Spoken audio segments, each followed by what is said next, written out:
నమో కనకదుర్గ జై శ్రీరామ్ శ్రీమాత్రే నమః శ్రీ గురుభ్యో నమః. క్రోధీనామ సంవత్సరంలో దేవగురువు అయిన బృహస్పతి ఆయన తన సంచారాన్ని మేషరాశి నుంచి కాలపురుషుడి కుండలిలో ప్రథమ రాశి అయిన మేషరాశి నుంచి వృషభ రాశిలోకి మారుతూ ఉన్నాడు. మేషరాశిలో ఆయన సంచారం చాలించి వృషభ రాశిలోకి ఆయన అడిగడిపోతూ ఉన్నాడు మే 2వ తారీఖు నుంచి. ఆయన ఏ రాశిలో అయినా కూడా ఒక సంవత్సరం కాలం పాటు ఆయన సంచారం సాగుతుంది. కాకపోతే ప్రతి గ్రహము మారేప్పుడు ఒక రాశి నుంచి ఒక రాశికి మారేప్పుడు కొన్ని గ్రహాలకి ప్రత్యేకమైన అంశాలు చోటు చేసుకుంటాయి. ఆ ప్రత్యేకమైన అంశాలు చోటు చేసుకునే వాళ్ళల్లో దేవగురువు అయిన బృహస్పతి కూడా ఒకళ్ళు. ఇప్పుడు సూర్యనారాయణమూర్తి ప్రతి నెల ఒక రాశిని మారుతూ ఉంటే రవి సంక్రమణ దినం అని చెప్తాం. ఆ రోజు పితృతర్పణాలు వదలటానికి, సత్యనారాయణ స్వామి వ్రతం చేసుకోవడానికి, ఇలాంటి వాటన్నిటికీ కూడా చాలా బేసిక్గా ఉంటుంది ఆ రోజు. అది మనకి విశేషంగా ఉంటుంది. అలాగే ఆయన ఉత్తరాయణ పుణ్యకాలం, దక్షిణాయన పుణ్యకాలం ఇదంతా కూడా సూర్యనారాయణమూర్తి సంక్రమణం వల్ల ఒక రాశి నుంచి ఒక రాశికి మారడం వల్ల ఉంటుంది. అలాగే శనేశ్వరుడు ఆయన ఒక రాశి నుంచి ఇంకో రాశికి మారినప్పుడు కొన్ని రాశుల వాళ్ళకి ఏలినాటి శని ఉంటుంది, కొన్ని రాశుల వాళ్ళకి అష్టమ శని ఉంటుంది, కొన్ని రాశుల వాళ్ళకి అర్ధాష్టమ శని ఉంటుంది, కొన్ని రాశుల వాళ్ళకి కంటక శని ఉంటుంది. ఇలాగ ఆయన ఒక రాశి నుంచి ఇంకో రాశిలో మారినప్పుడు డెఫినెట్గా అదొక స్పెషల్, ఒక విశిష్ట గోచర గ్రహస్థితే అవుతుంది. అలాగే మనకి గురు భగవానుడు కూడా దేవగురువు అయిన బృహస్పతి ఆయన ఒక రాశిలోంచి ఇంకో రాశిలోకి మారారంటే వీళ్ళందరినీ మించి ఒక మంచి విశేషాంశం ఉంటుంది. ఆ విశేషాంశం ఏంటంటే గురు భగవానుడు ఎప్పుడైతే ఒక రాశిలోంచి ఇంకొక రాశిలోకి మారుతూ ఉంటాడో అప్పుడు నదులకి పుష్కరాలు వస్తాయి. 12 ఆయన ప్రతి రాశిని చుట్టడానికి ఇప్పుడు మేషరాశిలోంచి ఆయన బయటకు వస్తే మళ్ళీ మేషరాశిలోకి వెళ్ళడానికి 12 సంవత్సరాలు పడుతుంది. అందుకని 12 ఏళ్ళకు ఒకసారి ప్రతి నదికి పుష్కరాలు వస్తూ ఉంటాయి. ఇప్పుడు వృషభ రాశిలోకి ఆయన అడుగు పెట్టబోతూ ఉన్నాడు కాబట్టి మనకి నర్మదా నది పుష్కరాలు ఆయన అడుగుపెట్టిన మొదటి 12 రోజులు నర్మదా నది పుష్కరాలు ఉంటాయి. అలాగా గురు భగవానుడు ఒక రాశిలోంచి ఇంకో రాశిలోకి మారుతున్నాడు అంటే కనుక డెఫినెట్గా పుష్కరాలు నదికి వస్తాయి. అంటే 12 నదులకి పుష్కరాలు వస్తాయి అన్నమాట. 12 సంవత్సరాలకు ఒకసారి రావడానికి కూడా కారణం అదే, ఏ నదికైనా కూడా. ఎందుకంటే మళ్ళీ ఆ రాశిలోకి ఆయన వదిలి వెళ్ళిన తర్వాత మళ్ళీ ఆ రాశిలోకి రావడానికి 12 సంవత్సరాల టైం లిటరల్గా తీసుకుంటాడు. అందువల్ల ఇప్పుడు గురు భగవానుడు ఒక సంవత్సర కాలం పాటు వృషభ రాశిలో ఆయన సంచారం సాగుతుంది. మధ్యలో ఆయన వక్రగతిలో కూడా వెళ్తూ ఉన్నాడు. వక్రగతిలోకి ఎప్పుడు వెళ్తున్నాడు? అక్టోబర్ 10వ తారీఖు నుంచి వక్రగతిలోకి వెళ్ళి అక్కడి నుంచి కొన్ని నెలల పాటు అంటే ఫిబ్రవరి 2వ తారీఖు 2025వ సంవత్సరము ఫిబ్రవరి 2వ తారీఖు వరకు కూడా ఆయన వక్రగతిలోనే ఉంటాడు. సో ఈ వక్రగతి గురించి మళ్ళీ మనం సపరేట్గా మన ఛానల్లో అప్డేట్స్ వస్తూనే ఉంటాయి. వక్రగతి గురించి ఒక స్పెషల్ వీడియో చేయాల్సింది, ఎందుకంటే అది దీంట్లో మిక్స్ చేయడానికి లేదు. దాని ఫలితాలు ఎలాబరేటెడ్గా చెప్పలేము. ఇందులోనే చెప్పేస్తే కంప్రెస్డ్ అయిపోయి వివరంగా చెప్పడం కష్టం అవుతుంది. కాబట్టి దాని గురించి సపరేట్ నోటిఫికేషన్స్ వస్తాయి, అప్డేట్స్ వస్తాయి. ప్రస్తుతం అంటే మీకు ఒక అంచనా కోసం అసలు ఆయన గ్రహస్థితులు ఎలా ఉంది, ఆయన ఈ సంవత్సరంలో వక్రగతిలో వెళ్తున్నాడా, సవ్యగతిలో ఉన్నాడా, ఈ విషయం తెలుసుకోవడం వరకే. అక్టోబర్లో వక్రగతిలో వెళ్ళే గురు భగవానుడు మళ్ళీ 2025 ఫిబ్రవరిలో వక్రగతి నుంచి బయటకు వస్తాడు. సంవత్సరం కాలం పాటు కూడా ఆయన వృషభ రాశిలో సంచారం జరుగుతుంది. వృషభ రాశి అన్ని రాశుల్లోకి మనం చూసుకుంటే కనుక వృషభ రాశి ఆయనకి పూర్తిగా అనుకూలం కాదు. వృషభ రాశి అనుకూలం కాదు ఆయన సంచారానికి. మిథున రాశిలో ఆయన కంఫర్టబుల్గా ఉంటాడు, కన్యా రాశిలో అసలు కంఫర్టబుల్గా ఉండడు, తులారాశిలో ఆయన కంఫర్టబుల్గా ఫీల్ అవ్వడు. కానీ వృషభ రాశిలో ఆయన కంఫర్టబుల్గా ఫీల్ అవ్వకపోయినా సరే ఆయన ఇవ్వాల్సిన రిజల్ట్స్ ఆయన ఇస్తాడు. కొన్ని విషయాల్లో జాగ్రత్తలు కూడా ఇండికేట్ చేస్తూ ఉన్నాడు. మనందరికీ కూడా కొన్ని విషయాల్లో జాగ్రత్తలు ఇండికేట్ చేస్తూ ఉన్నాడు. వృషభ రాశికి అధిపతి శుక్రాచార్యుల వారు, ఇద్దరు గురువులు. అందువల్ల ఏంటంటే కొంత బేసిక్ ఫండమెంటల్ డిఫరెన్సెస్ డెఫినెట్గా ఉంటాయి. ఆ బేసిక్ ఫండమెంటల్ డిఫరెన్సెస్ వల్ల కొంత అందరూ కూడా ఇబ్బంది పడటానికి అవకాశం ఉంటుంది.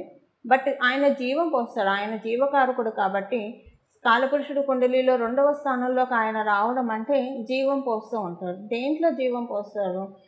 కుటుంబం విషయాల్లో, ఆర్థికపరమైన విషయాల్లో మంచి జీవం పడుతుంది. అందరికీ కూడా అంటే ప్రతి ఒక్కళ్ళకి ఇప్పుడు మనం అవ్వడానికి క్రోధీనామ సంవత్సరం అయినా కూడా ప్రతి ఒక్కళ్ళకి అవతల వాళ్ళతోటి మాటామంతి చాలా బాగా ఉంటుంది. ఇప్పుడు మనం మాట్లాడిన మాటలు అవతల వాళ్ళు రిసీవ్ చేసుకునే దాన్ని బట్టి ఒక్కొక్కసారి మన ఆనందం కూడా ఆధారపడి ఉంటుంది. సో అంటే ఒక్కొక్కసారి మనం మాట్లాడే మాటలు అవతల వాళ్ళు శభాషను అప్రిషియేట్ చేస్తే ఒక చిన్న ఆనందం లోపల కలుగుతుంది. అలా కాకుండా వాళ్ళు ఏదన్నా సర్కాస్టిక్గా మాట్లాడితే బాధ అనిపిస్తుంది. వాటన్నిటికి అతీతంగా ఈ సంవత్సరం గురు భగవానుడు ప్రసాదించబోతూ ఉన్నారు. ప్రతి ఒక్కళ్ళకి ఈ విషయం వర్తిస్తుంది. ప్రత్యేకించి మ్యూజిక్ ఫీల్డ్స్లో ఉన్న వాళ్ళకి ఇది చాలా మంచి శుభ సమయము. టీచింగ్ ప్రొఫెషన్లో ఉన్న వాళ్ళకి ఇది గురు భగవానుడు వృషభ రాశి ట్రాన్సిట్ చాలా మంచి శుభ సమయము. గురుస్థానంలో ఉన్నవాళ్ళు, అది ప్రవచనకారులు కావచ్చు, జ్యోతిష్యం చెప్పేవాళ్ళు కావచ్చు, వాస్తు చూసేవాళ్ళు కావచ్చు, న్యూమరాలజిస్టులు కావచ్చు, లేదా ఆధ్యాత్మికవేత్తలు కావచ్చు, వీళ్ళందరికీ కూడా ఈ సంవత్సరం చాలా బాగా ఉంది.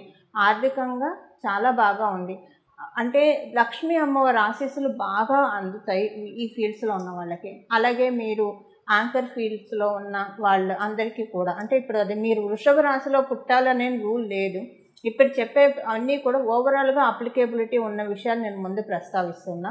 రాశి వారీగా మళ్ళీ మనం విడివిడిగా ఒక్కొక్క రాశి వాళ్ళకి తెలుసుకుందాము. ఓవరాల్గా చెప్తూ ఉన్నాను.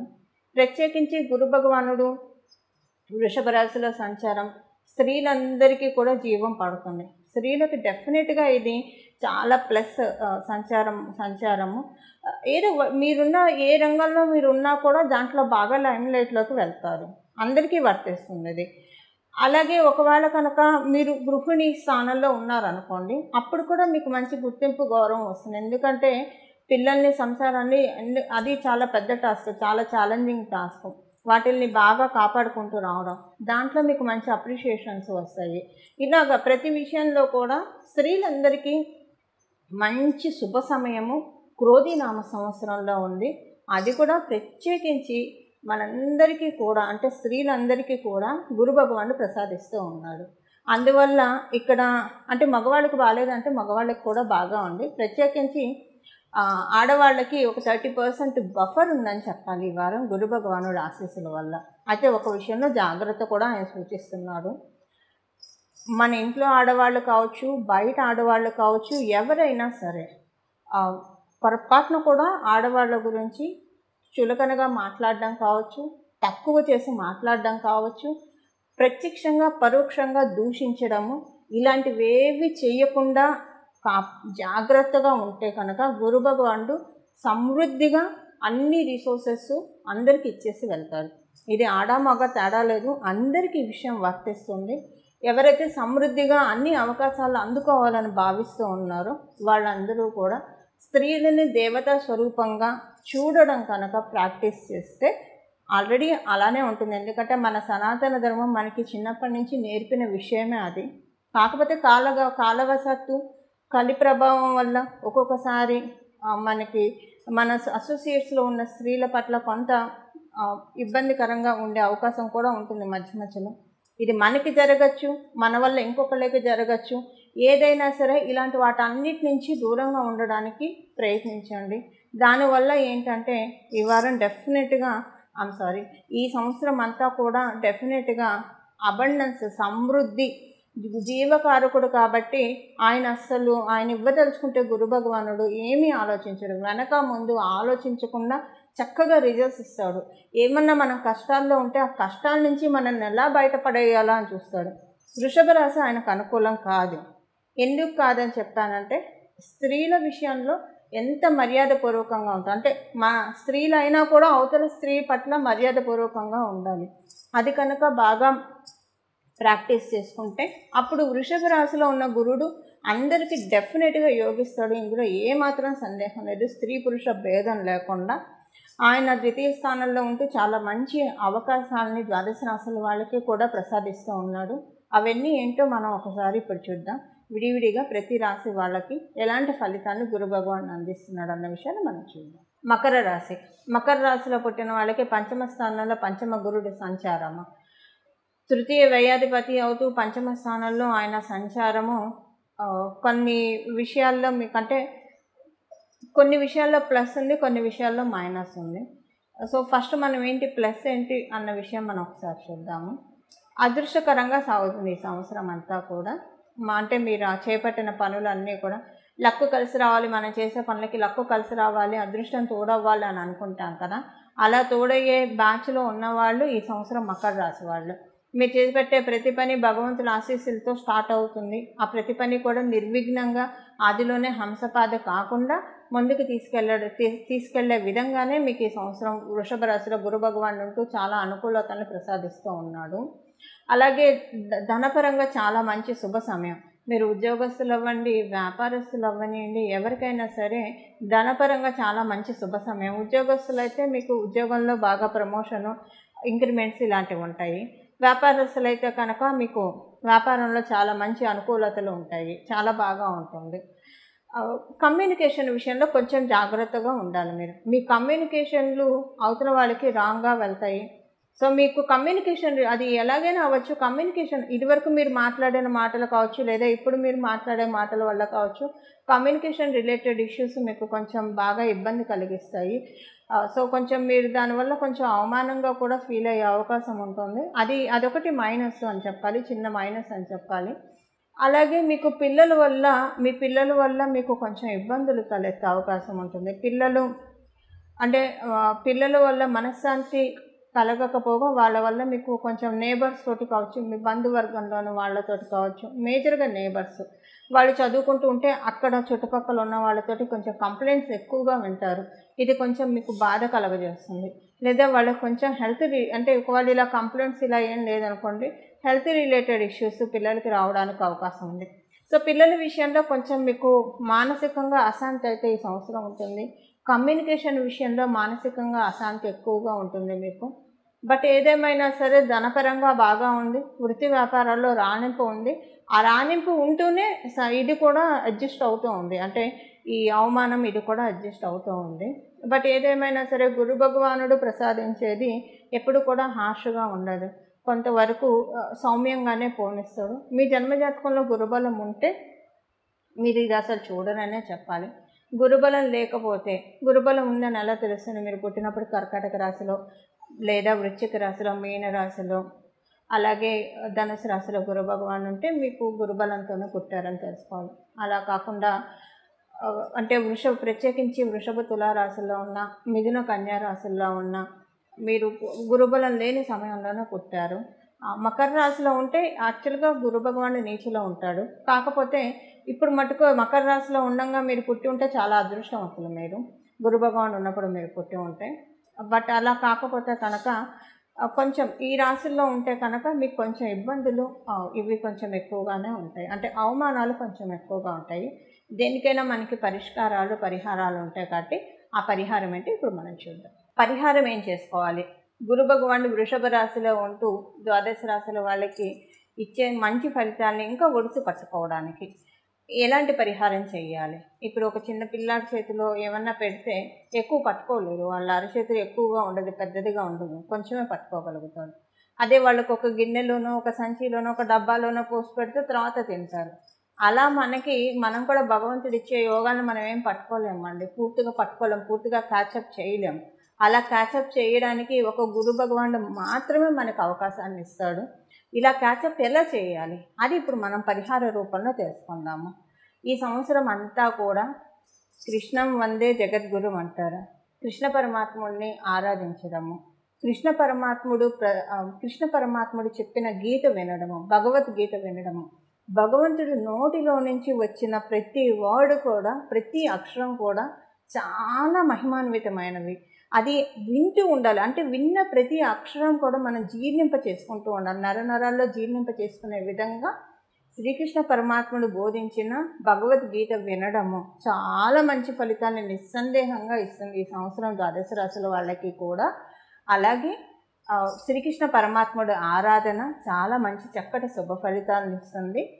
దక్షిణామూర్తి స్వామి వారి ఆరాధన, హయగ్రీవ స్వామి వారి ఆరాధన, దత్తాత్రేయ స్వామి వారి ఆరాధన, సాయిబాబా వారి ఆరాధన, రాఘవేంద్ర స్వామి వారి ఆరాధన, మీకు ఎవరైనా గురువులు ఉంటే వారి ఆరాధన, బయలాజికల్ గురువులు మీకుంటే ఒకసారి వాళ్ళకి ఏమన్నా కానుకలు సమర్పించడానికి కూడా ప్రయత్నించండి.